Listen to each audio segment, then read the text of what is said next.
नमस्कार मुलांनो, कसे आहात सगळे। तर या व्हिडिओमध्ये आपण अर्थनियोजन यातील संकीर्ण प्रश्नसंग्रह 6 बघणार आहोत।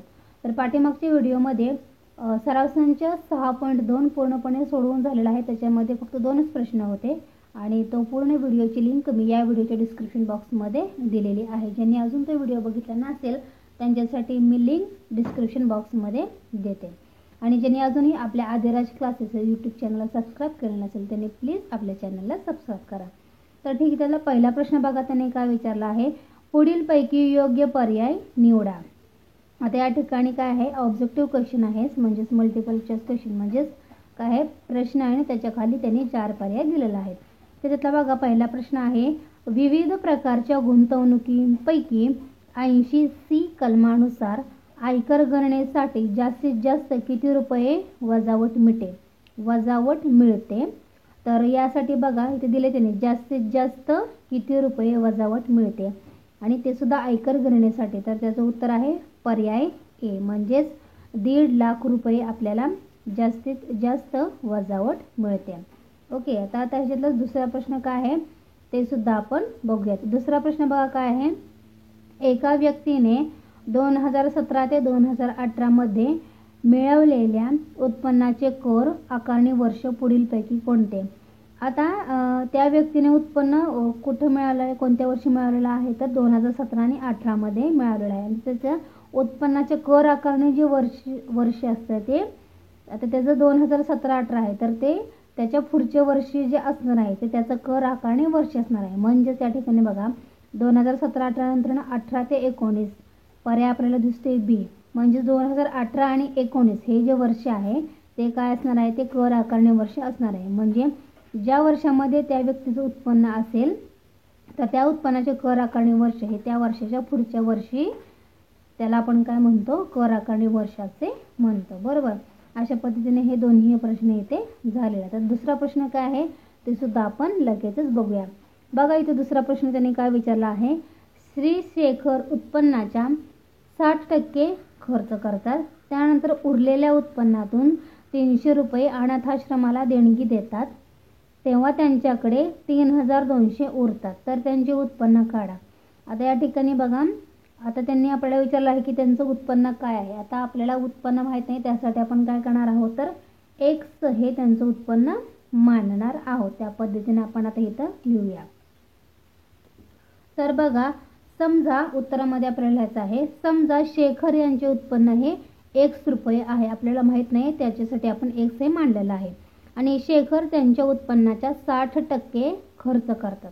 आता 60% खर्च करतात, मग हे आपण कसं लिहायचं बघा, आता उत्पन्नाच्या 60% उत्पन्न आहे x आणि त्याचे 60% म्हणजे काय लिहितो आपण, टक्के म्हणजे 100, सो 60 भागिले 100 इथं आपण लिहिणार आहोत, बरोबर। म्हणजेच आपण आता हे कसं लिहिणार इथं, तर रुपये इथं किती येणार, 60 x ने या 60 ला गुणाचे म्हणजे किती येणार, तर 60x भागिले 100 येईल। आणि हे जर आपण सोडवलं तर किती होतात बघा, आता हा 0 आणि हा 0 गेला, म्हणजे राहिले किती, 6 भागिले 10 राहिले। आता याला जर आपण बघा 3 दोन्ही 6 आणि 5 दोन्ही 10 दोनचा भाग लावला तर इथे किती राहतात बघा, तर 3/5 राहतात, बरोबर। म्हणजे 3/5 आणि हे जे x आहे ते आहे तसेच इथे लिहायचं आहे, म्हणजे 3x भागिले 5 हे काय आहे, शेखर यांचा खर्च आहे। जर त्यांनी 60% खर्च केला तर तो किती येते बघा, तर 3/5x इतका तो येतोय, बरोबर। आणि त्यांनी बघा पुढं हे सांगितलेलं आहे की अनाथ आश्रमाला ते 300 रुपये काय करतात, देणगी सुद्धा देतात, आणि देणगी दिलेली आहे त्यांनी 300 रुपये, पण हा सुद्धा काय झाला, तो खर्च झालेला, तर ते सुद्धा आपण आता इथं लिहूया। आता बघा इथं शेखर यांनी अनाथाश्रमाला दिलेली 300 रुपये ही देणगी एक प्रकारे सुद्धा काय आहे, तर तो खर्चच आहे, बरोबर। मग आता आपण काय करणार आहोत, हे सूत्र वापरायचं। सूत्र कोणतं वापरायचं आहे बघा, उत्पन्न वजा खर्च बरोबर बचत। त्यांचं उत्पन्न काय आहे, तर x आहे, खर्च म्हणजे आता हा त्यांनी 60% जो खर्च केला म्हणजे 3x अधिक 5 आणि प्लस 300 रुपयाची देणगी दिलेली आहे ती, यांची काय करायची आपल्याला बेरीज करायची, म्हणजे आपल्याला बचत मिळेल। तर या सूत्रामध्ये आपण काय करूया, आता किमती भरूया। तर बघा उत्पन्न किती आहे त्यांचं, x आहे, बरोबर। यातून आता खर्च आपण वजा करूया, खर्च आहे तो 3x/5, जो त्यांचा 60% खर्च आहे तो आहे 3x/5 आणि अधिक त्यांनी 300 रुपयाची देणगी दिलेली आहे, तो सुद्धा खर्च आहे, ते सुद्धा आपण ह्याच्यामध्ये ॲड करूया. आणि बरोबर त्यांचे जे शिल्लक किती राहिले आहे बघा, शिल्लक रुपये होतात ते 3200 रुपये होतात. मग आता हे आपण काय करूया, तर सॉल्व्ह करूया. एक्स वजा, आता ह्या 5ने काय करूया, ह्या 300ला गुणूया. म्हणजे तिथं काय होईल बघा, तर 3x कंसामध्ये काय होईल बघा, 3x अधिक 5 त्रिक 15 आणि पुढचे 2 शून्य आहे तसेच, आणि छेद जे 5 आहे ते आहे तसेच आपण लिहूया. आणि पुढचे जे 3200 आहे ते आहे तसेच आपण लिहिणार आहोत. आता आपण काय करूया, इक्वेशन बॅलन्स करूया. म्हणजे ह्या 5ने एक्सला सुद्धा गुणायचं आहे आणि इकडं 3200 आहे त्यांना सुद्धा गुणूया. म्हणजेच काय होईल बघा, 5 गुणिले एक्स म्हणजेच 5x होईल, वजा 3x अधिक 1500 जे आहे ते आहे तसेच आपण लिहूया. आणि बरोबर 3200 गुणिले आपण काय करणार आहोत, 5 करणार आहोत. बरोबर, इथे तुम्ही कारण लिहू शकता, दोन्ही बाजूंना 5ने गुणून. बरोबर, दोन्ही बाजूंना 5ने गुणू. मग त्यानंतर आपण हे 5ने आपण गुणलेलं आहे. मग आता आपण काय करूया, हे सोडूया. आता इथं काय येईल बघा, 5x वजा 3x. आता ह्या वजाने आतले चिन्ह बदलणार, वजा अधिक इथं वजा 3x होतील आणि वजा अधिक इथं वजा 1500 होतील. मग इथं वजा 1500. बरोबर, आता 3200 गुणिले 5 जर केले तर ते किती होतात बघा, तर ते 16000 होतात. बरोबर, आता आपण काय करूया, हे सोडूया. 5x मधून 3x गेले किती राहतात, 2x राहतात. वजा 1500 आहे तसेच आपण लिहूया. आणि पुढचे जे 16000 आहेत ते सुद्धा आपण आहे तसेच लिहिले. आता एक्सची किंमत काढायची आहे, मग 2x आपण आहे तसेच ठेवणार आहेत. 1600 जे आहेत ते आपण आहे तसेच त्या साईडला ठेवले. 1500 वजा आहेत पलीकडे गेले की ते काय होणार, अधिक होणार आहेत. म्हणजेच या ठिकाणी 2x बरोबर. आता 1600 अधिक 16000 अधिक 1500 किती होतात रे, तर 17500 होतात. 17500 होतात. म्हणजेच आपण जर या ठिकाणी एक्सची किंमत काढली तर किती इथं लिहिणार, 17500 भागिले एक्सला 2 गुणिले आहेत पलीकडे गेले की ते भागिले होणार. म्हणजेच या ठिकाणी एक्सची किंमत आपल्याला किती मिळाली बघा. आता यांचा जर आपण भागाकार केला तर किती होईल बघा, बे के बे 8 16, बे 16 राहिला 1, बे 7 14, 1 राहिला, बे 5 10 आणि 0 म्हणजे 8750 हा भागाकार आलेला आहे. मग ते लिहूया, एक्स बरोबर 8750. ठीक आहे, म्हणजेच त्यांचे उत्पन्न किती आहे बघा, तर ते 8750 हे त्यांचं उत्पन्न आहे. मग शेवटी तुम्ही उत्तर लिहू शकता, शेखरचे उत्पन्न किती आहे, 8750 रुपये आहे. ठीक आहे, तुमचं फायनल उत्तर येणार आहे. समजलं नसेल तर पुन्हा एकदा व्हिडिओ बघा, पूर्णपणे डिटेलमध्ये मी स्टेप बाय स्टेप सोडवलेलं आहे. ठीक आहे, ओके. आता जिथला तिसरा प्रश्न काय आहे ते सुद्धा आपण लगेचच बघूयात. तिसरा प्रश्न बघा, त्यांनी काय विचारला आहे, हिरालाल यांनी 2,15,000 म्युच्युअल फंडामध्ये गुंतवले. त्याचे 2 वर्षांनी त्यांना 3,05,000 मिळाले. तसेच रमणीकलाल यांनी 1,40,000 8% दराने चक्रवाढ व्याजाने 2 वर्षांकरता बँकेत गुंतवले. तर प्रत्येकाला झालेला शेकडा फायदा काढा.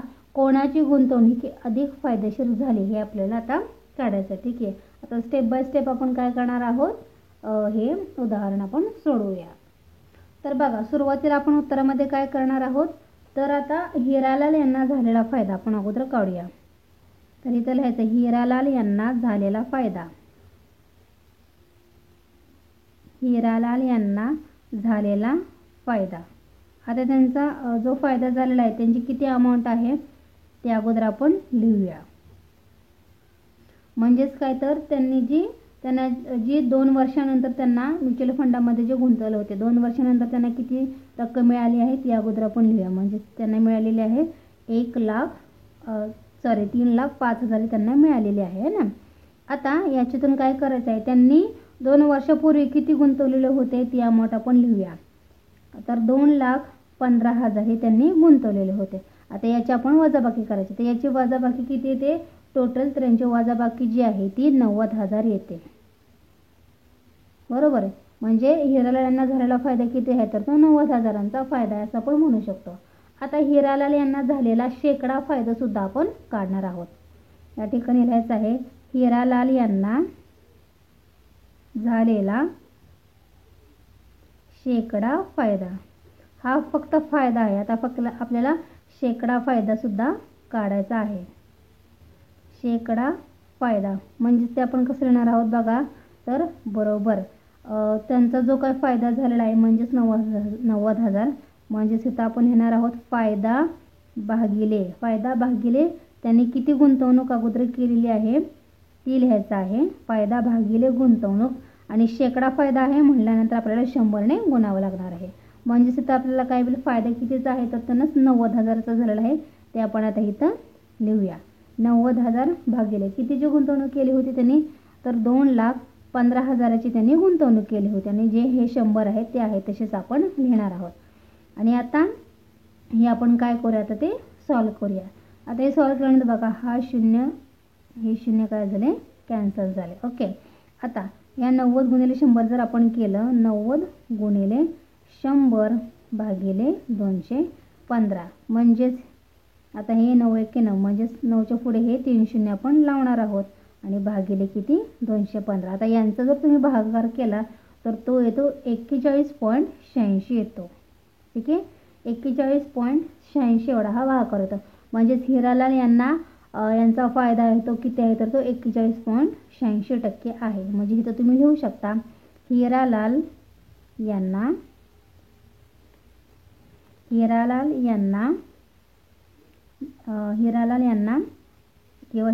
यांचा फायदा किती आहे तर 41.86% आहे. ठीक आहे. हे झालं हिरालाल यांचा. आता आपण काय करणार आहोत रमणीकलाल यांचा काय फायदा झालाय ते सुद्धा आता आपण बघूयात. आता आपण रमणीकलाल यांना झालेला फायदा बघूया. आता त्यांनी जे आहे ते चक्रवाढ व्याजाने पैसे बँकेत गुंतवलेले होते. मग त्याच्यामुळे आपण आता इथं काय करणार आहोत चक्रवाढ व्याज काढणार आहोत. आता चक्रवाढ व्याजाचं सूत्र काय आहे बघा ते आपण पाठीमागं बघितलेलं आहे. तर पुन्हा आपण इथं ते सूत्र लिहूया. P गुणिले कंसामध्ये 1 अधिक R/100 आणि कंसाचा n म्हणजे कंसाचा n वा घात वजा p हे काय आहे चक्रवाढ व्याजाचं सूत्र आहे. आता याच्यामध्ये काय करूया आपण किमती पुटअप करूया. अगोदर आपण काय करूया आता हे जे p आहे ते p काय करूया आपण कॉमन काढून घेऊया. p कॉमन काढल्यानंतर कंसात काय राहील हा मोठा कंस आणि आतला कंस बघा 1 अधिक R/100 कंसाचा n वा घात आणि वजा 1 कारण p आपण कॉमन काढलेला आणि हा कंस पूर्ण. ठीक आहे. आता आपण काय करूया याच्यामध्ये किमती पुटअप करूया. p जे आहे आता p जे आहे त्याला आपण काय करत आहे सगळ्यांची किमती या ठिकाणी आपण पुटअप करूया. p म्हणजे मुद्दल. आता त्यांची मुद्दल किती आहे बघा. मुद्दल जी आहे ती 1,40,000 आहे ना. मग ते आपण इथं लिहूया. या ठिकाणी लिहूया 1,40,000 ही झाली त्यांची मुद्दल. आता कंसामध्ये 1 अधिक आता त्यांचा जो इंटरेस्ट रेट आहे तो किती आहे बघा तर तो 8 आहे आणि 8 भागिले 100 आहे तसेच येणार. आता काय होईल बघा तर या ठिकाणी n म्हणजेच किती वर्षांसाठी त्याने ठेवलेलं आहे तर ते 2 वर्षांसाठी ठेवलेलं आहे आणि या ठिकाणी वजा 1 असं इथं लिहायचं आहे वजा 1 बरोबर. आता हे काय करूया आपण आता ते सॉल्व करून घेऊया. आता या ठिकाणी ती जी रक्कम आहे 1,40,000 ते आहे तसेच आपण इथं लिहूया. त्यानंतर पुढच्या ब्रॅकेटमध्ये काय बघा आता हे 100 आहे ते या ठिकाणी गुणूया. म्हणजेच 100 गुणिले 1 म्हणजे 100 अधिक 8 बरोबर अधिक 8 येतील आणि छेद आपण काय करूया 100 करूया. ठीक आहे. आणि त्यानंतर वजा 1 आहे ते सुद्धा आपण आहे तशीच ठेवूया आणि हे कंसाचा जो वर्ग आहे तो आहे तसंच लिहूया. आता हे आपण पुढे सिम्प्लिफिकेशन करूया. तर बघा 1,40,000 जी रक्कम आहे ती आपण आहे तशीच लिहूया. पुढे आता बघा 100 अधिक 8 किती होतात तर ते होतात 108 होतात आणि भागिले जे 100 आहेत ते आहे तसेच राहतात बरोबर. आणि पुढे जे आहे आणि हा काय आहे कंसाचा वर्ग आणि वजा 1 ते आहे तसेच या ठिकाणी येणार आहे. ओके. आता हे आपण पुढे सोडू. हे प्रत्येक मी तुम्हाला स्टेप बाय स्टेप करून दाखवत आहे. ठीक आहे. आता 108 भागिले 100 तर हे 2 शून्य आहेत मग इथं आपण 1 आणि 2 इथं पॉईंट देणार आहोत. म्हणजेच इथे किती होईल बघा तर 1.08 हा कंसाचा वर्ग होईल. 108ला 100ने भागलं तर हा भाग येतो बरोबर.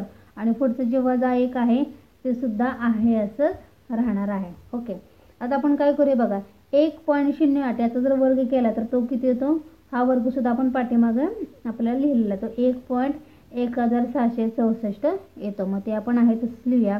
1,40,000 1.08चा वर्ग किती येतो तर 1.1664 येतो आणि हे जे वजा 1 आहेत ते आहे तसेच आपण इथं लिहिणार आहोत. आता बघा 1,40,000 आता यांची जर वजाबाकी आपण केली या ठिकाणी तर इथं बघा 1.1664 वजा 1 पॉईंट इथं काहीच नाही, मग इथं आपण काय घेणार आहोत 0 घेणार आहोत. आणि यांची जर आपण वजाबाकी केली तर वजाबाकी किती येते बघा, आता ह्यांची जर हे 4 6 6 आणि हे 1 आहे तसं एकातून गेले 0 म्हणजेच वजाबाकी किती आले बघा तर गुणिले 0.1664 एवढी काय आली त्यांची वजाबाकी आले. ओके, आणि नंतर यांचा जर आपण जर गुणाकार केला, ओके यांचा गुणाकार केला तर तो गुणाकार किती येतो मी या ठिकाणी डायरेक्ट गुणाकार लिहिते. तर बघा 23,296 23,296 इतकं आपल्याला उत्तर मिळतं. बरोबर, म्हणजेच रमणीकलाल यांना 1,40,000 वरती 8% दराने 2 वर्षानंतर एवढे रुपये मिळतात. बरोबर, हे आता आपण लिहूया. म्हणजेच आपण काय लिहायचं शेवटी तर रमणीकलाल यांना 1,40,000 वरती 8% दराने 2 वर्षांनी 23,296 एवढे रुपये मिळतील. बरोबर, आता आपण काय करणार आहोत, त्यांना रमणीकलाल यांना झालेला शेकडा फायदा सुद्धा आपण काढूया. म्हणजेच इथं आपण लिहूया रमणीकलाल यांना झालेला शेकडा फायदा. हा फायदा झाला तर आपल्याला काय करायचं आहे, शेकडा फायदा काढायचा आहे. शेकडा फायदा बरोबर तो कसा काढायचा तर फायदा भागिले गुंतवणूक गुणिले 100. फायदा भागिले गुंतवणूक गुणिले 100. आता त्यांचा फायदा किती झालेला आहे बघा तर 23,296. त्यांनी कितीची गुंतवणूक केली होती तर 1,40,000ची गुंतवणूक केली होती आणि गुणिले 100. बरोबर, मग आता हे जर आपण सॉल्व केलं तर या ठिकाणी बघा हे 2 0 आणि हे 2 0. ओके, मग 23,296 भागिले 1400. आता हे जर आपण भागाकार केला तर आपल्याला उत्तर किती मिळेल तर 16.64 मिळतील. म्हणजे 16.64. बरोबर, म्हणजे 16.64%. म्हणजेच रमणीकलाल यांना फायदा किती झालेला आहे बघा, या ठिकाणी आपण लिहूया रमणीकलाल यांना झालेला शेकडा फायदा असं सुद्धा आपण म्हणू शकतो. शेकडा फायदा म्हणजेच काय ह्याला फक्त पर्सेंटेज केलं तर तो शेकडा फायदा होतो. झालेला फायदा म्हणजे 16.64% म्हणजेच शेकडा फायदा. त्यांना झालेला किती फायदा आहे बघा तो 16.64. ओके, आणि या अगोदर हिरालाल किती झाला होता बघा तर 41.86% होता. बरोबर, ठीक आहे. तर हे दोन्ही पद्धतींचा आपण काय केलेलं आहे त्यांचा शेकडा फायदा काढलेला आहे. म्हणजेच आपण काय म्हणू शकतो तर हिरालाल यांची जी गुंतवणूक आहे ती कशी आहे तर ती फायदेशीर आहे असे आपण म्हणू शकतो. यावरून बघा हिरालाल यांची गुंतवणूक